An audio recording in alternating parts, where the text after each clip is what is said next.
Oh my God, my baby. So take your cocaine, speed, and needles.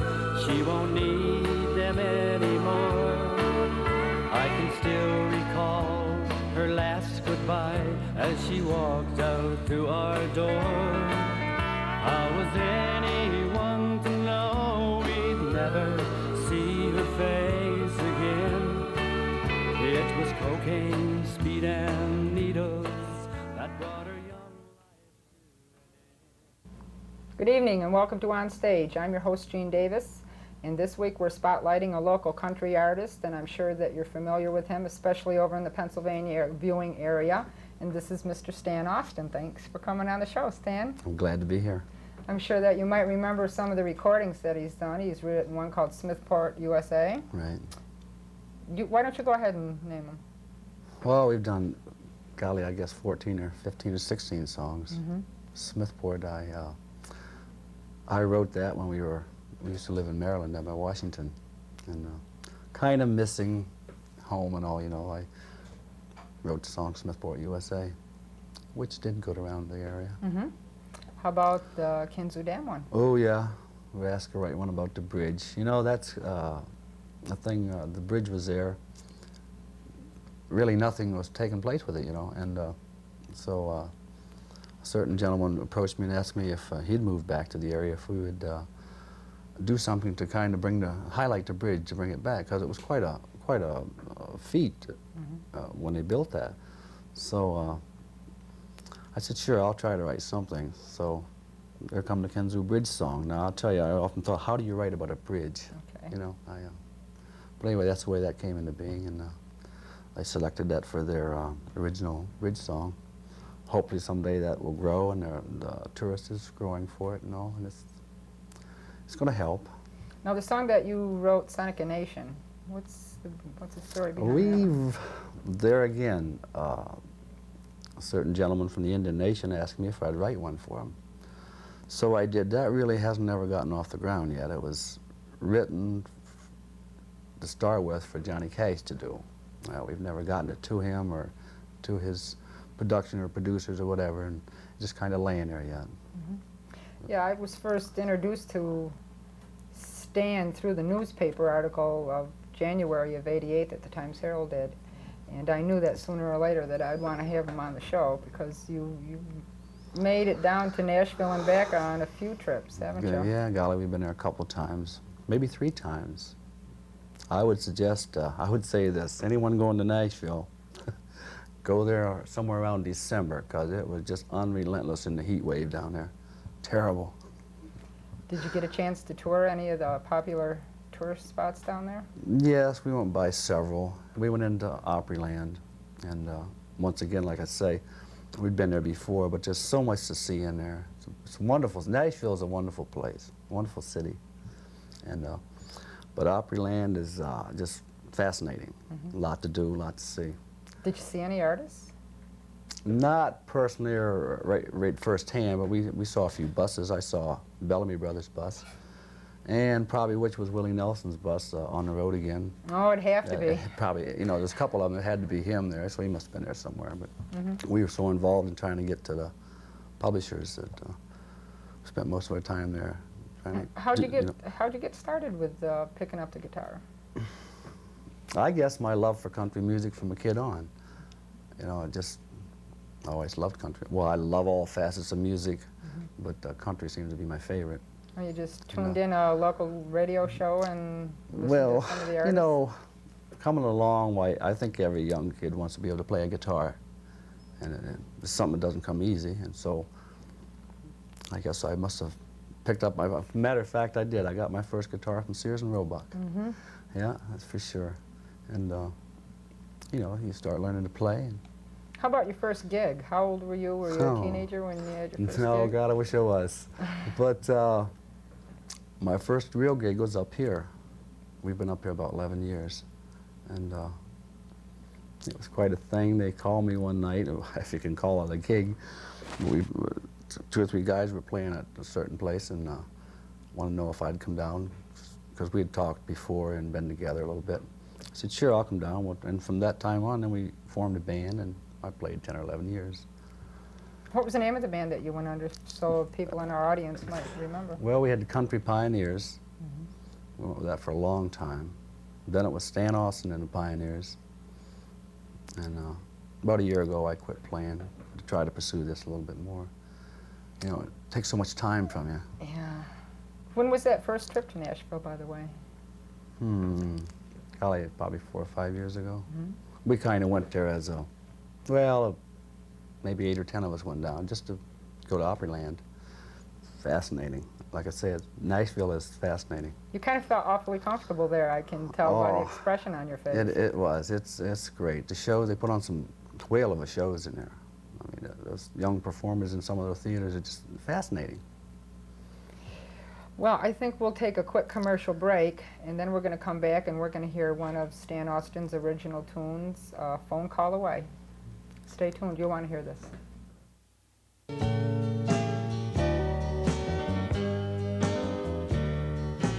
I'll always love you all of my life. I'd always be there for you each night.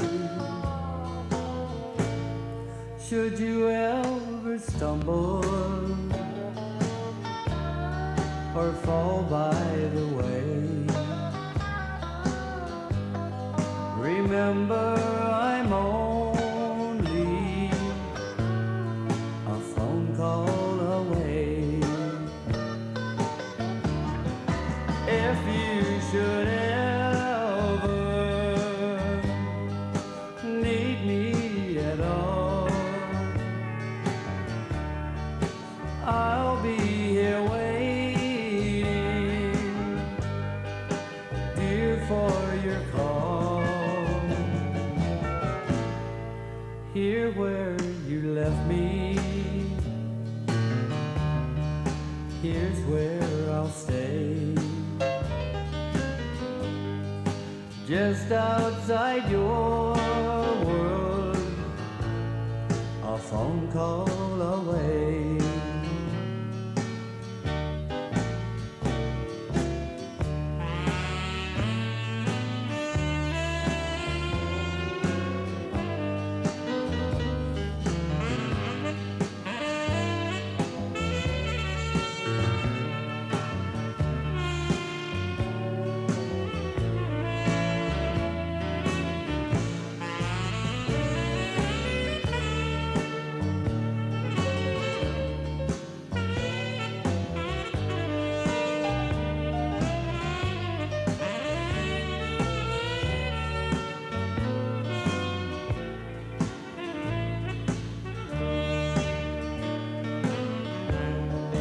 If you should ever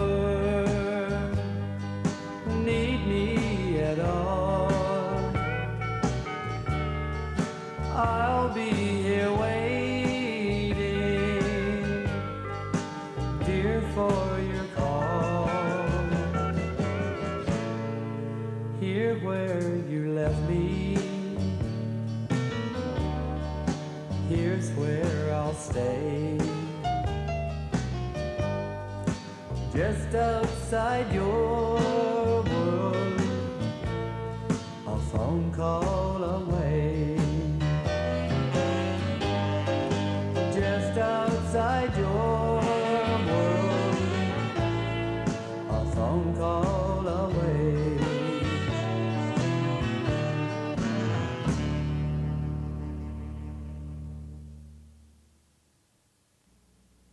The song that you just heard Stan do is titled A Phone Call Away. And I understand that this is going to be the flip side tune to the song we're going to end the show with. Well, we hope it will be. More than likely it will be, yes. And how did you go about writing that song? I would say, a lot of people ask me, is this a true experience or something? And I say not so, because as a writer, you take any situation and you kind of put yourself in it, no matter what, and then you write on that. It certainly Make was a story lovely. from it, yeah. Yes, it was. It was lovely. Thank you. Now, you just got back from Nashville. Yes, we did. But the circumstances behind the reason why you went down there is a little bit different. And I got permission from Stan to say that, sadly enough, they had a very tragic house fire, and you lost quite a bit of your, We sure did. or everything, right, We actually? lost it all. You Yeah. lost it all? Yeah. Boy, to come out of that, Well, that's why we thought maybe, we always kind of thought something good comes from something bad. And maybe this was a time. At least it's given me time to pursue the music and go to Nashville and to get to see publishers, something I wanted to do for so long, and it's so tough. It's a big field. well, kind of give me the steps through of how that happens when you're just a, McKean County resident and you want to go down to Nashville. It's like you're drowning. This is big. Trying to get into the professional musical field is a big, big step and a big thing. And I don't want to say that it's who you know, but I think in a way that might be very true. If you know somebody, you need help. So without that, you go to the publishers and you take your tapes and your music and your sheet music and you get into as many publishers as you can, and you leave your music and your lyrics there. Hopefully someone will call you.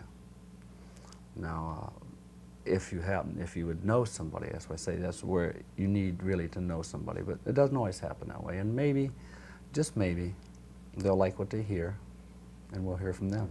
Yeah. Did you come back with a fistful of calling cards so you Oh, could remember boy. names? And Yes, we did. We phone have numbers? a whole list, an awful big list of them. Now, would they take offense if you called back a couple of weeks, every couple of weeks or so, and try to keep it fresh in their mind? No, or? I don't think so. I tell you, they were just so pleasant and so nice. I mean, if you're in Nashville, like Music Row or whatever, there's all kinds of people walking the streets carrying these notebooks and these tapes and tablets, all trying to get into publishers. And boy, I tell you, you can really feel for them, because I've been through it a couple times now, trying to just get in. But we were lucky this time. We were very fortunate. We got in a couple big name studios. Good. And several, I'd say maybe 10 or 12. Plus, we come back with a whole list of places we can send. So you did your homework down there, too? We did. The first time was we went down was hard, because we were, hey, you're lost there, and all the places just won't let you in. But, Let's talk a little bit about the hit that you've been told that could make the charts with a bullet. That old- well, Cocaine, Speed, and Needles from several places in Nashville have told me that at least one producer said it's what I call a bullet, which is once it goes out there, it's going to skyrocket and go. It's a very timely song, he said. And drugs is, you know what drugs are today, it's just everywhere. So I wrote that song on the basis of maybe we can help somewhere. It's not, there again, that's not an experience that I had happen. And I'm good. sure there are thousands that have. Yes. And, but it's something that's going on all the time. And if maybe somebody hearing this song, if it gets out there, I can help save one maybe, but it leaves a good message. Well, let's take a listen to that right now. We did extra footage for Stan for this so he could tuck it underneath his arm and take it with him. So let's take a listen to a very traumatic song by Stan Austin, Cocaine, Speed, and Needles.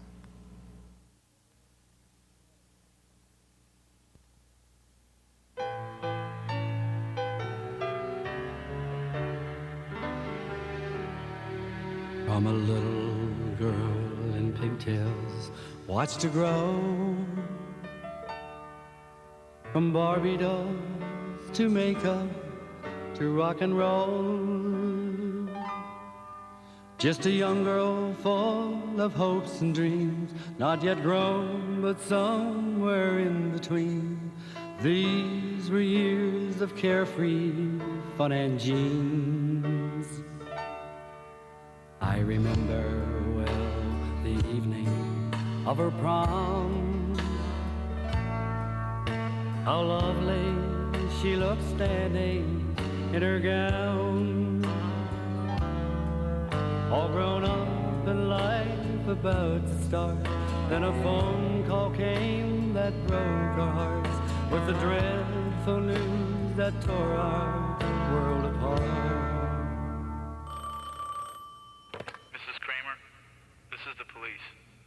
my God, not my baby. So take your cocaine, speed, and needles. She won't need them anymore. I can still recall her last goodbye as she walked out through our door.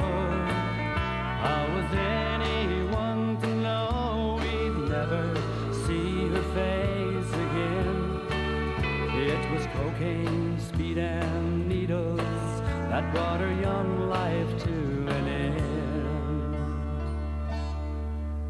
Each time we pass her picture in the hall, it brings back hurting memories of it all. Of our little girl who passed away from an overdose is what they say. Lord help us, we just buried her today. Could it be she cried for help? We weren't there. Or could it be she thought we didn't care? Tell me, Lord, where did we go wrong? For the drugs they gave her at the prom. From her grave, her message echoes in this song. So take your cocaine, speed, and needles. I won't need them anymore. I was fool enough to try them once. Now that once is evermore. Don't let anybody tell you that one time will not be bad. I improved that they are lying, and I miss you, Mom and Dad. So take your cocaine, speed, and needles. I won't need them anymore. I was fool enough to try them once. Now that once is evermore. I miss you, and I'm so sorry, Mom and Dad. That have tried to bring any live entertainment into Olean. And a little bit more about his song Cocaine, Speed, and Needles. Now, how did that all get started? You said that it wasn't anything personally that you've gone through in your family, but I No. understand that there was some involvement with a family member. Yes, there was. My daughter, matter of fact. I told her one day, I said, you know, we have a lot of talent. At least I know I have a lot of talent as far as writing. I'm not blowing my own horn, but I feel that. Okay. Anyway, I said, let's write a hit song. And let's write until we know it's a hit song. And that's the first, she threw a lot of input into it. You know, she would shoot a line this way, and then I would grab something, and then next thing you know, the song really turned out, the lyrics to me are just fascinating. What's your daughter's name? Laura Laura? Burdick. Okay, so she's going to be probably She's- accredited with helping move that along. Definitely. She was a great help. How did everyone feel when we were over there filming the video? Nervous, should I say? But they're so anxious to see it. You know, of course. They call all the time and ask, "Is the video done? Is the video done?" And, so no, I haven't even seen it yet. But we're all anxious to see the video. Now, are you planning on returning down to Nashville in the next month or so? You know, I hope I have to. Oh, yes. I hope I have to. Yes. Yes, if I won't, now I can't quit. This is my time, this is my opportunity. And it's either now or I feel it's not going to be ever. So, yes. But I hope I have to. Not It that is- I want to, go on my own. I hope they call me back. That would be nice. Okay, it is a family, very, very, everyone's got to work towards the same goal. Oh, yes. It's, we have so many people working and helping, and it involves so many different areas and things to do. Tapes to be made, tapes to be sent here, records, it's just endless. Is that like a daily occurrence where things have to be checked? Pretty much daily, pretty much. There's most every day something will come in the mail. Someone wants a tape somewhere, or they want Am I going to appear here? You know, it's just endless. And I'm really, yeah, what am I? Nothing. But I mean, a lot of people love the music that I've written, and just almost every day someone, you know, I bump into someone and said, how can I get your tape? Where's your albums? And just that we've never had means of putting them out there and having them available to the public. And my wife and daughters, the whole family tries, but we do what we can to try to satisfy some of them, you know. But hopefully, maybe this is our starting point where we won't have to do that, and some label will. Well, I certainly hope that these two songs that you've heard tonight by Stan Austin are going to make a big difference. I think you deserve that break pretty quick here. Well, I thank you so much. I've enjoyed being here and talking about it. And I'm like you, I hope it does what we expect it to do. Yes, yes. Thank you for tuning in to On Stage. We've just spent some time with Stan Austin, country artist from Smithport, Pennsylvania, and you'll want to stay and watch what else you might be listening from Stan, also from radio stations in the area. And I'm your host, Jean Davis. This is from Channel 20 Studios. Have a good weekend. Go see some live entertainment. See you next Friday night. Good night.